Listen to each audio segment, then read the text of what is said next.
Hello friends, welcome to my channel. మీకు కనుక ఈ వీడియో నచ్చినట్లయితే తప్పకుండా లైక్ చేయండి. మిత్ర లక్కీని జానుని స్కూల్ దగ్గర డ్రాప్ చేస్తాడు.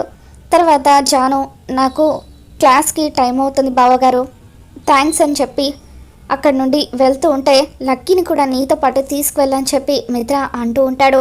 దాంతో లక్కీ, మీరు వెళ్ళండి టీచర్, మా ఫ్రెండ్ జున్ను వస్తాడు కదా, అప్పటి వరకు నేను ఇక్కడే ఉంటాను అని చెప్పి లక్కీ అంటూ ఉంటుంది. తర్వాత మిత్ర కార్ దగ్గర లక్కీతో కలిసి వెయిట్ చేస్తూ ఉంటాడు. నాన్న, ఈరోజు మీరు ఎలాగైనా సరే మా ఫ్రెండ్ జున్నుకి సారీ చెప్పాల్సిందే అని చెప్పి లక్కీ పట్టుబడుతూ ఉంటుంది. లేకపోతే మీతో నేను మాట్లాడను, అది కూడా 10 రోజుల వరకు, జోక్గా కాదు సీరియస్గానే చెబుతున్నాను అని లక్కీ అంటూ ఉంటే, సరే సరే నీ కోసం నేను వాడికి సారీ చెబుతాను అని చెప్పి, ఎక్కడ వాడు అని మిత్ర అంటూ ఉంటాడు. లక్ష్మి జున్నుని స్కూల్ దగ్గర దిగబెట్టడానికి వస్తుంది. దూరం నుండి మిత్రని చూసి లక్ష్మి కంగారు పడిపోతూ, జున్ను, అమ్మకి అర్జెంట్ పనుంది, వెళ్ళాలి, నువ్వు లోపలికి వెళ్ళు, నేను ఇక్కడి వరకు వచ్చాను కదా అని చెప్పి లక్ష్మి అంటూ ఉంటే, అమ్మ నువ్వు కూడా లోపలికి వస్తే బాగుండేది కదమ్మా, ఇక్కడి వరకు వచ్చి లోపలికి రాకపోవడం ఏంటని జున్ను అంటూ ఉంటే, ప్లీజ్ జున్ను అర్థం చేసుకో, అమ్మకి పనుంది కదా, జున్ను ఈజ్ ఎ గుడ్ బాయ్ అని చెప్పి అలా జున్నుని దగ్గరికి తీసుకొని లక్ష్మి ముద్దు పెడుతుంది. సరే అమ్మా, బాయ్ మరి అని చెప్పి జున్ను లక్ష్మికి బాయ్ చెప్పి లక్కీని చూసి సంతోషంగా హాయ్ బ్రో అంటూ లక్కీ దగ్గరికి వస్తాడు.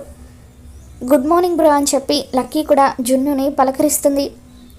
ఆ తర్వాత లక్కీ మిత్ర వైపు చూస్తూ సారీ చెప్పండి అన్నట్లుగా సైగ చేస్తూ ఉంటే మిత్ర జున్నుని పైనుండి కింద వరకు చూస్తూ ఉంటాడు.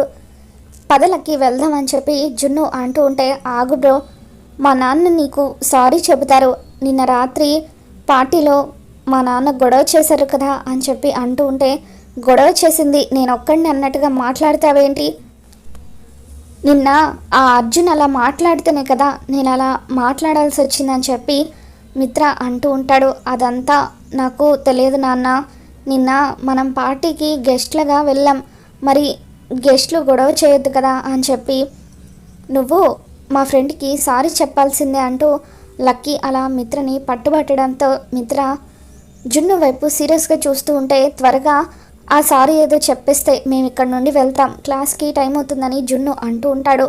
వీడికి పొగరికి ఏం తక్కువ లేదు అని చెప్పి మిత్ర సారీ అని చెప్పి జున్నుకి సారీ చెప్తూ ఉంటే, వినపడ్డం లేదు అని చెప్పి జున్ను అంటూ ఉంటాడు. మరొకసారి సారీ అని చెప్పి వీడికి మామూలు పొగరలేదు, వీడు ఉండడానికి 3 అడుగులు లేడు కానీ నా ముందే యాటిట్యూడ్ చూపిస్తున్నాడు, ఇంకా నా అంతైతే వీడు ఇంకెంత యాటిట్యూడ్ చూపిస్తాడో అని చెప్పి మిత్ర మనసులో అనుకుంటాడు. నేను కూడా మీకు సారీ చెబుతున్నాను, మా వల్ల కూడా తప్పు జరిగింది అని చెప్పి జున్ను మిత్రకు సారీ చెప్పి లక్కీని తీసుకొని అక్కడి నుండి వెళ్ళిపోతాడు. వీడికి సంస్కారం కూడా ఉందే, పర్వాలేదు అని చెప్పి మిత్ర మనసులో అనుకొని, ఇంతలో ఎవరో మీటింగ్ ఉందంటూ ఫోన్ చేయడంతో బిజినెస్ విషయం గురించి మిత్ర అలా ఫోన్లో మాట్లాడుతూ ఉంటాడు. మరోవైపు లక్ష్మి అలా దూరం నుండి మిత్రని, జున్నుని, లక్కీని వీళ్ళందరినీ చూస్తూ చాలా సంతోషపడిపోతూ ఉంటుంది. అవును, లక్కీ ఏంటి మిత్రగారితో మాట్లాడుతుంది, అసలు మిత్రగారు ఎవరిని డ్రాప్ చేయడానికి స్కూల్ దగ్గరికి వచ్చినట్టు అని చెప్పి లక్ష్మి అలా ఆలోచిస్తూ, నేను ఇంకా ఎక్కువసేపు ఇక్కడ ఉండడం మంచిది కాదు, మిత్రగారు ఎవరితో ఇక్కడికి వచ్చారో తర్వాత తెలుసుకుందామని చెప్పి డ్రైవర్ని కారు పోనివ్వమని చెప్పి అంటూ ఉంటుంది. అలా డ్రైవర్ కొంత దూరం కారు పోనిస్తాడు. సడన్గా కార్ ట్రబుల్ ఇవ్వడంతో మధ్యలో కారు ఆగిపోతుంది. లక్ష్మి మిత్ర ఆలోచనల నుండి బయటకు వచ్చి ఏమైందని డ్రైవర్ని అడుగుతూ ఉంటుంది. ఏమైందో తెలియదు అమ్మగారు, సడన్గా కార్ ఆగిపోయింది అని చెప్పి అంటూ ఉంటే, అవునా, ఇప్పుడు ఏం చేద్దాం, ఇక్కడ క్యాబ్స్ కూడా బుక్ అవ్వట్లేదు, పోనీ మెకానిక్ షాప్కి వెళ్దామంటే చుట్టుపక్కల మెకానిక్ షాప్స్ కూడా లేనట్టుగా ఉంది అని చెప్పి లక్ష్మి అంటూ ఉంటే, మేడం మీరేం కంగారు పడకండి, ఇటువైపుగా ఏవైనా వెహికల్స్ వస్తాయేమో చూద్దాం, వాళ్ళని లిఫ్ట్ అడుగుదాం, మీరు అందులో వెళ్దురు కానీ అని చెప్పి డ్రైవర్ అటువైపుగా వచ్చే వెహికల్స్ని లిఫ్ట్ అడుగుతూ ఉంటాడు. మిత్ర స్కూల్ నుండి అటువైపుగానే వస్తూ ఉంటాడు. అలా మిత్ర అటువైపుగా రావడంతో మేడం ఏదో వెహికల్ వస్తుంది, లిఫ్ట్ అడుగుదాం అని చెప్పి డ్రైవర్ మిత్ర కార్ని ఆపడంతో మిత్ర తన కార్ని పక్కకు ఆపి ఫోన్లో మాట్లాడుతూ ఉంటాడు. లక్ష్మి లిఫ్ట్ అడగడం కోసం అని చెప్పి మిత్ర కార్ దగ్గరికి వస్తుంది. అలా మిత్రను చూసి కంగారు పడిపోతూ లక్ష్మి పరిగెత్తుకుంటూ వెళ్ళి కారులో కూర్చుంటూ ఉంటే మిత్ర వెనక నుండి లక్ష్మిని చూస్తాడు. అసలు ఏమైంది ఈవిడకి, ఎందుకు లిఫ్ట్ అడిగింది, మళ్ళీ ఎందుకు పరిగెత్తుకుంటూ వెళ్ళి కారులో కూర్చుందని చెప్పి మిత్ర మనసులో అనుకుంటూ ఉంటాడు. అసలు ఈవిడ ఎవరో చూద్దామనుకుని కార్ని వెనక్కి పోనిచ్చి కారులో ఎవరు కూర్చున్నారో చూద్దామనుకునేసరికి అటువైపుగా వెళ్తున్న అర్జున్ కార్ని తీసుకువచ్చి లక్ష్మి వెళ్తున్న కారుకి అడ్డంగా ఆపుతాడు.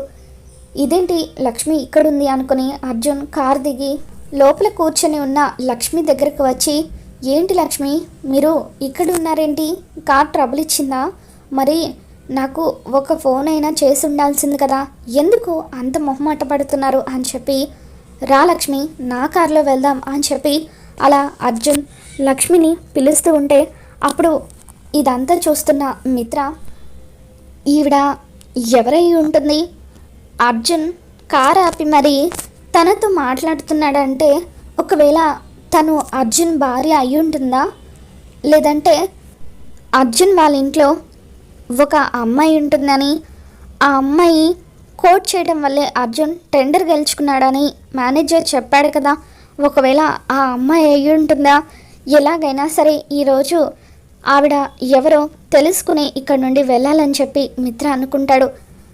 లక్ష్మి మిత్ర అక్కడే ఉండడంతో అర్జున్ కార్లో వెళ్ళడానికి కంగారు పడిపోతూ ఉంటుంది. అర్జున్ గారు మీరు వెళ్ళండి, నేను తర్వాత వస్తాను అని చెప్పి లక్ష్మి అంటూ ఉంటే అప్పుడు అర్జున్, లేదు లక్ష్మి నువ్వు మొహమాట పడుతున్నావని నాకు అర్థమైంది, నాకు ఇబ్బంది ఏమీ లేదు, నిన్ను ఇంటి దగ్గర డ్రాప్ చేసిన తర్వాతే నేను ఆఫీస్కి వెళ్తాను, రా లక్ష్మి అంటూ బలవంతంగా అర్జున్ లక్ష్మిని పిలుస్తూ ఉంటే లక్ష్మి తన చీర కొంగుని మొహానికి అడ్డం పెట్టుకుని వచ్చి అర్జున్ కారులో కూర్చుంటుంది. ఎవరు ఈవిడ, ఎందుకు అలా ఫేస్ కనిపించకుండా కొంగు దాచుకుంటుంది అని చెప్పి ఎలాగైనా సరే ఈరోజు ఆవిడెవరో తెలుసుకోవాలనుకుని మిత్ర చాలా వేగంగా కార్ని పోనిస్తూ అలా అర్జున్ కార్కి అడ్డంగా పెడతాడు. కార్ అడ్డు పెట్టింది ఎవరు అని చెప్పి అర్జున్ చాలా కోపంగా కార్ దిగి మిత్రతో గొడవ పడ్డానికి వస్తూ ఉంటే మిత్ర కార్కి దగ్గరగా వచ్చి కార్లో ఉన్న లక్ష్మిని చూసి ఒక్కసారిగా షాక్ అవుతూ ఉంటాడు. అంటే లక్ష్మి చనిపోలేదన్నమాట, లక్ష్మి బతికే ఉంది, ఈ అర్జున్ని పెళ్లి చేసుకొని సంతోషంగా ఉంది, నన్ను మోసం చేయడమే కాకుండా ఇప్పుడు తను మాత్రం వేరొకరిని పెళ్లి చేసుకొని సుఖంగా ఉంది అని చెప్పి అలా మిత్ర లక్ష్మిని అపార్థం చేసుకుంటాడు. అర్జున్ మిత్రతో గొడవ పడుతూ రాత్రి జరిగిన గొడవని నువ్వు ఇంకా మర్చిపోలేదా మిత్ర అని చెప్పి అర్జున్ అంటూ ఉంటే మిత్ర మాత్రం ఏమీ మాట్లాడకుండా లక్ష్మి వైపు కోపంగా చూస్తూ ఇంటికి వెళ్ళిపోతాడు. మిత్ర ఇంటికి వెళ్ళిన తర్వాత ఇంట్లో ఉన్న ఫ్లవర్ వాజ్లను అన్నిటినీ కూడా పగలగొడుతూ ఉంటాడు.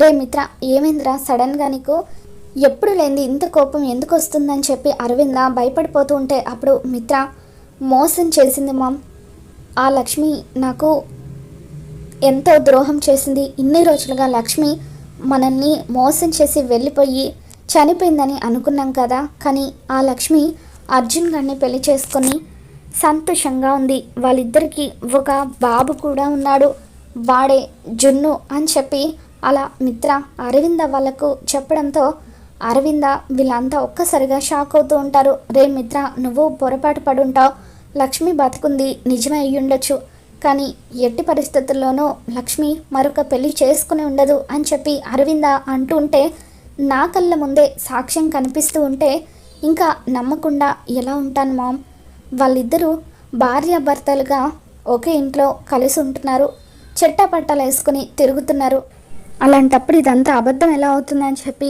మిత్ర అంటూ ఉంటాడు.